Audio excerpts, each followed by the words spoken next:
بانكوك. هون أنا وراي بانكوك. واو. المدينة الأكثر زيارة في العالم إنها بانكوك.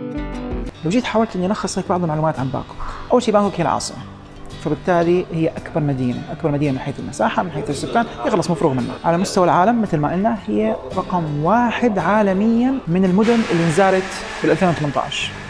أنا لكم من رقم 1 تفوقت مثل ما حكينا على لندن، يعني كانت هي ولندن متنافسين مع بعض، هون فازت السنة الماضية. حتى بالنسبة لكثافة السكان تحتل المركز 27 بالنسبة لكثافة السكان عالميا. يعني هون ساعات الزحمة الله لا يورجيكم، يعني الصبح الساعة 6 للساعة تقريبا 9، والمساء من الساعة 5 للساعة 8. هي الساعات يعني إذا عندك مشوار 10 كيلو ممكن تاخده بساعة إذا بالسيارة. المواصلات العامة ممكن تكون أقل، بس بتعرفوا شو هو مشكلة المواصلات العامة لما تكون وقت الذروة بتكون زحمة والناس مخلة. هلا هون أكثر شيء فينا نلاحظه هو عجقة بانكوك. يعني إن شاء الله تكون الصور واضحة معكم إن الزحمة غير طبيعية. الشوارع واقفة نظامي. هلا يعني ساعة من 5 ل 8 تقريبا أزحم وقت كل اليوم. قطارات تحت مثل ما شفتوهم بيمشوا هيك قدامكم مثل قطارات الألعاب. يعني السيارات كمان نفس الشيء، في كثير سيارات في على كل برج من هدول الأبراج اللي قدام هدول، وإن كانوا مبينين أبراج صغيرة لكن هي أبراج كلها كبيرة ومعظمها فيها موقف للهليكوبتر فوقها. الأنهار كمان شفناهم. مشكلتي أنا بس بالأسماء، يعني مو كل شيء بعرف شو اسمه، هي مشكلتي أنا هون. فعم حاول أنا أتعرف على بعض التسميات. مشكلة الأسماء مو مثلا الواحد تكون جديدة عليه، لا تكون أسماء صعبة. يعني هذا البرج اللي نحن هلا فيه حاليا اسمه ماهانا خور هيك شيء يعني. ايوه مكتوب هون ماها ناخون. تمام. فيعني اسماء صعبه الاسماء، مو انه بالامر الهين الواحد يحفظهم.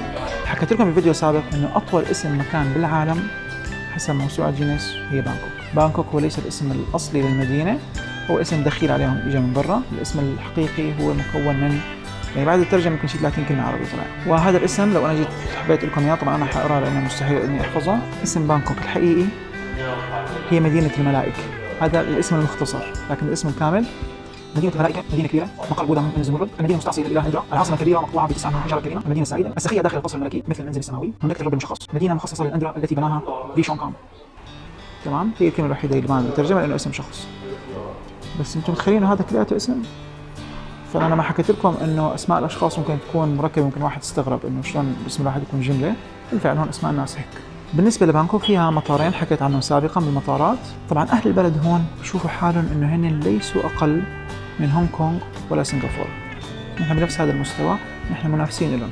بالنسبة لمعالم المدينة فيها معالم قديمة سابقة خاصة تاريخية وخاصة لها علاقة بديانتهم، وفي منها كمان معالم اللي هي حضارية جديدة. يعني في المبنى اللي حاط لكم فيديو عنه، التراس اللي أرضه إزاز على ارتفاع أكثر من 300 متر. فتابعوا معنا بانكوك. شوف هذا القسم وهذا القسم، واو. وفي معلومة هون أنا حابب أقولها، إنه بانكوك من المدن اللي معظم السواح ما بيحبوا يطولوا فيها، بيقعدوا فيها يومين 3. أنا على مستوى الشخصي قعدت فيها 5 أيام، ويعني بودي إنه أقضي فيها وقت أكثر. بصراحة المدينة فيها كثير شغلات. أنا بالنسبة لي من الناس المهتمين بالنشاطات، فيها نشاطات. من هي النشاطات اللي رح نشوفها سوية بالفيديوهات القادمة إن شاء الله. رحلتنا لدريم وورلد اللي هي تعتبر أكبر ثيم بارك ببانكوك، وزيارتنا لسفاري وورلد اللي هي كمان تعتبر أكبر محمية للحيوانات البرية في بانكوك، وغيرها من الرحلات والنشاطات.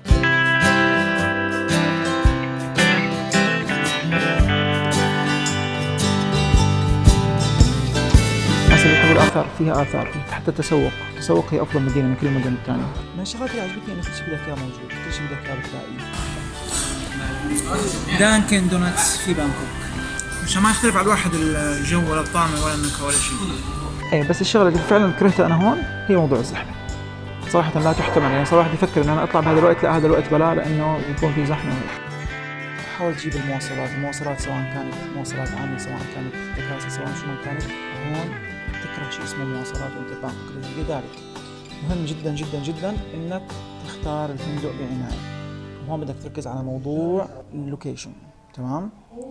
شو هي الاماكن اللي انت حتروحها بس تكون قريب منها. كل الاماكن مخدمه، وانا اصلا اخذت بنص بانكوك مشان اهرب من الزحمه، ومع هذا الشيء في مشاوير اخذت معي نص ساعه وساعه. من اكثر الشغلات اللي كرهتها هون ببانكوك اضافه للزحمه، الزحمه اللي مو طبيعيه، في كمان موضوع الروائح المو طبيعيه. 767 هذا الشوفير تبعك، وصلت السياره. بس هذا رأيي، إن شاء الله أكون قدرت أوصلكم الصورة يلي بدي أوصلكم إياها أو يلي أنا شفتها، وبشوفكم إن شاء الله بفيديوهات قادمة وبمدن تانية، وتحياتي لكم. بتمنى يكون عجبكم الفيديو واستفدتوا منه. إذا لسه مو مشتركين بالقناة لا تنسوا تشتركوا لتوصلكم الفيديوهات والمغامرات الجاية.